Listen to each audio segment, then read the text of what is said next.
Okay. तर माझा आवाज येत आहे सगळ्यांना? Do you listen my voice? येत आहे ना सगळ्यांना? So good morning all dear students.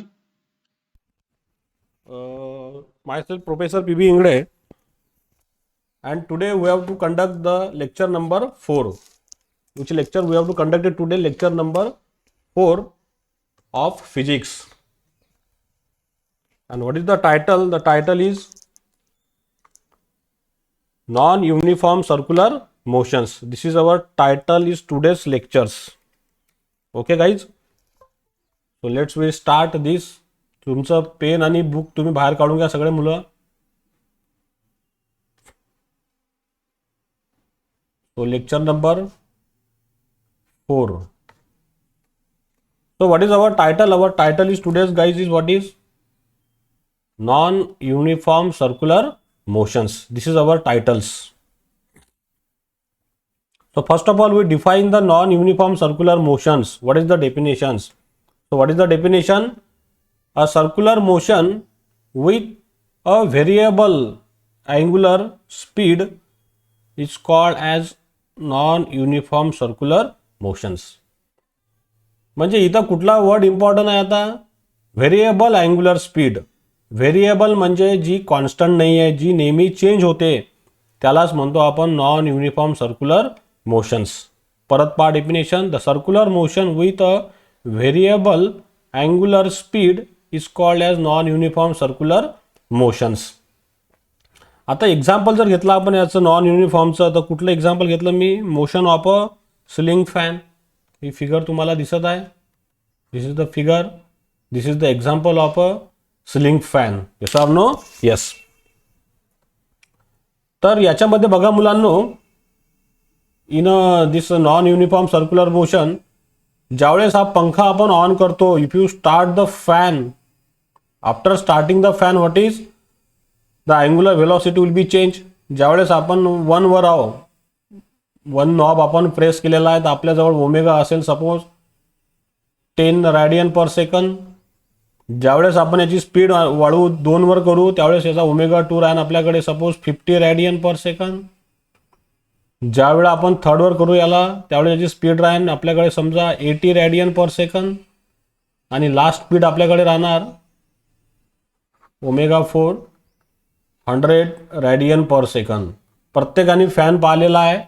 हे आपलं रोजचं एक्झाम्पल आहे. ज्यावेळेस आपण सर्क्युलर मोशन चॅप्टर बघत आहे त्यावेळेस, तर प्रत्येक वेळेस या फॅनची स्पीड काय करू शकतो आपण? कमी जास्त करू शकतो. याला आपण वाढवू शकतो किंवा कमी करू शकतो. यालाच म्हणतो आपण व्हेरिएबल अँग्युलर स्पीड.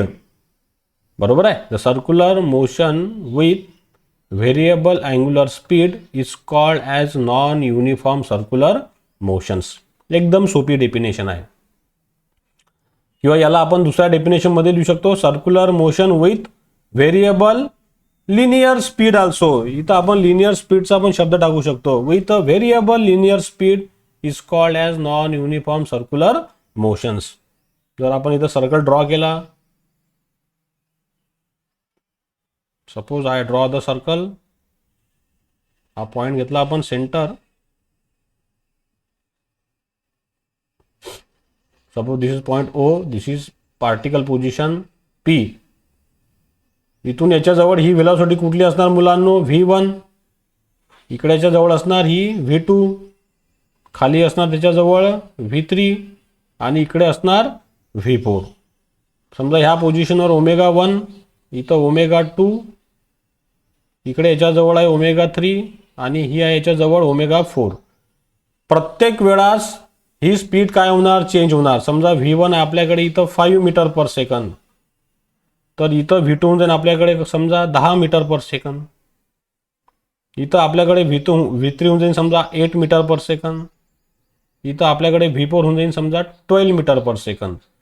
म्हणजे लिनियर व्हेलॉसिटी सुद्धा काय होत आहे? चेंज होत आहे. कशामध्ये? ह्या नॉन युनिफॉर्म सर्क्युलर मोशनमध्ये. आणि अँग्युलर व्हेलॉसिटी सुद्धा पण काय होत आहे? चेंज. आपण इथं व्हॅल्यू दिलेली आहे. पहिले 10 आहे, नंतर 50 आहे, मग 80 आहे, मग 100 आहे. म्हणजे अँग्युलर व्हेलॉसिटी किंवा अँग्युलर स्पीड सुद्धा काय होत आहे? चेंज यालाच म्हणतो आपण non uniform circular motion. A circular motion with variable angular speed is called as non uniform circular motion guys. Yes or no? Yes. माझा आवाज तो सगळ्यांना क्लिअर? दिशा?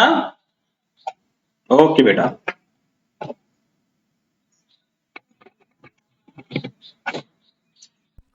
आता बघा याच्यामध्ये कुठकुठले पॉइंट्स आहे in non uniform circular motion मध्ये. In case of non uniform circular motion the velocity is tangential. बरोबर आहे. हा सर्कल आपण ड्रॉ केला.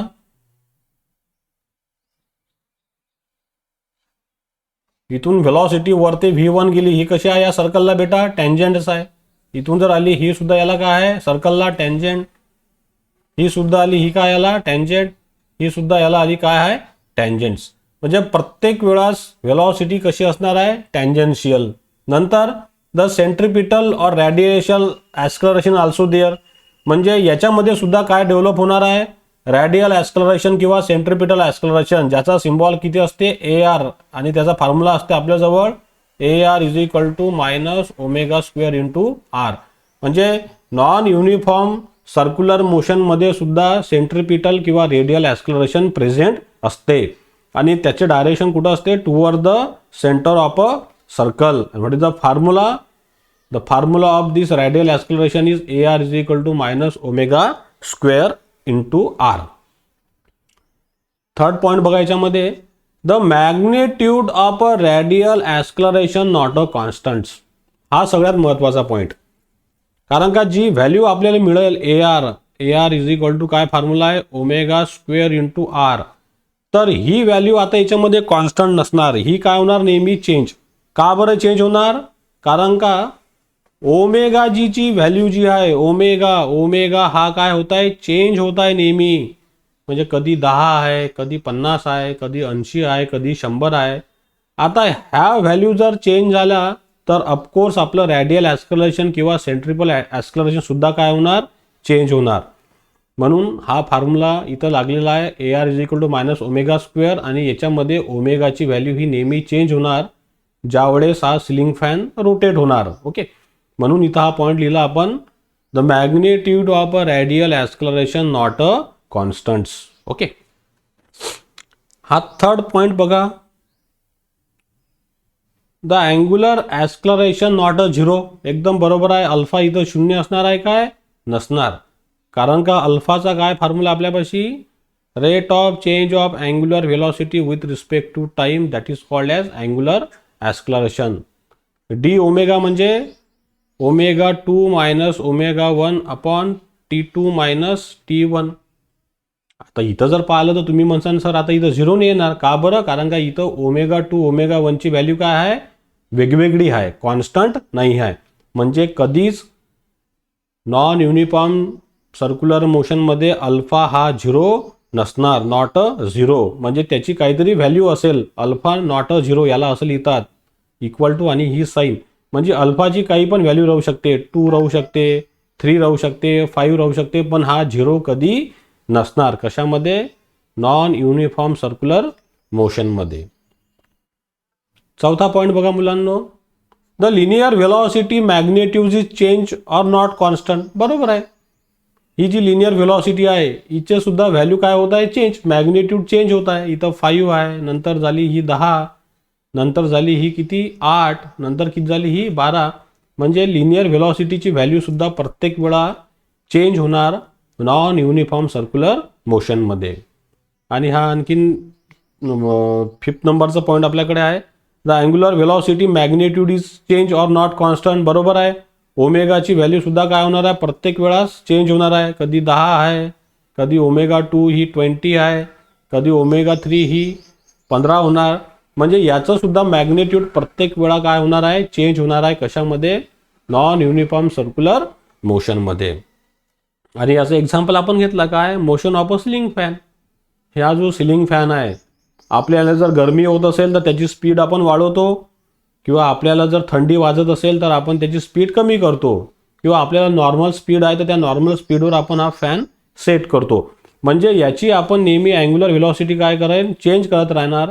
याच एक्झाम्पलला आपण म्हणतो non uniform circular motions. Yes or no? Yes. तर बघा मुलांनो, नेक्स्ट स्लाइडमध्ये आपण हा डिफरन्स पाहू. आता एकदम इम्पॉर्टंट, एकदम IMP एक्झाममध्ये विचारता हा topic. Difference between uniform circular motion and non uniform circular motions. आता युनिफॉर्म सर्क्युलर मोशन आपण ह्या बाजूला लिहिलेले आहे आणि नॉन युनिफॉर्म सर्क्युलरचे पॉईंट आपण ह्या बाजूला लिहिलेले आहे. तर आता पहिला पॉईंट काय येणार, याची डेफिनेशन येणार. काय डेफिनेशन आहे? During a circular motion if the speed of a particle remains constant it is called as uniform circular motions. किंवा याला दुसरी डेफिनेशन काय लिहिली होती आपण, or angular speed is also constant. Angular speed is constant,